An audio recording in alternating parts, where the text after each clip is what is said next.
આજે તો કેરી ખાવાની બહુ મજા આવી અને આજે મિત્રો બોલાવી કેરી ખાવાની બાકા ચીકી, એ પણ મરચાવાળી. તો રામ રામ, સત શ્રી અકાલ, કી હાલ ચાલ મિત્ર. આજના આપણા નવા બ્લોગમાં તમારા બધાનું હાર્દિક સ્વાગત છે. આજે તો ઉઠીને પછી ચાલવા માંડ્યા ખોડિયારમાં તરફ. પછી ચાલતા ચાલતા નીકળી ગયા ખોડિયારમાં તરફ અને ત્યાં જઈને જોયું ત્યાં તો સંકેતભાઈ જતા હતા ઘર તરફ. પછી તો ખોડિયારમાં એ પહોંચીને જોયું ત્યાં એક કાળુ બેઠો હતો અને બીજો નિલેશભાઈ બેઠા હતા. બંને બેઠા બેઠા ફ્રી ફાયર રમતા હતા અને પછી તો એ ફ્રી ફાયર રમતા હતા ને હું બેઠો બેઠો તેને જોતો હતો. જુઓ મિત્રો કેવી રીતે રમતો હતો. પછી તો કાળુ કે હવે તો મોઢું દેખાડવું જ નથી.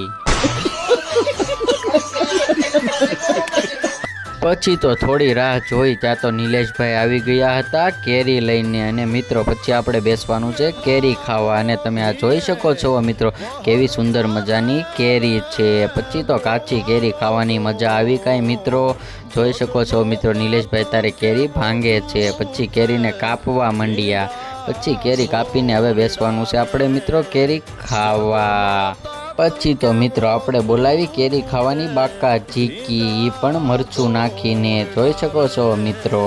પછી તો કેરી ખાઈ ખાઈને બોલાવી દીધી ફૂલ બાકા ચીકી અને એ મિત્રો બહુ કેરી તીખી હતી.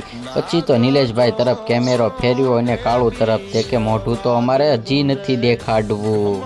પછી તો બધાએ કેરી ખાઈ ખાઈને બોલાવી બાકા ચીકી અને પછી તો બધા કંટાળીને પડી ગયા આડા.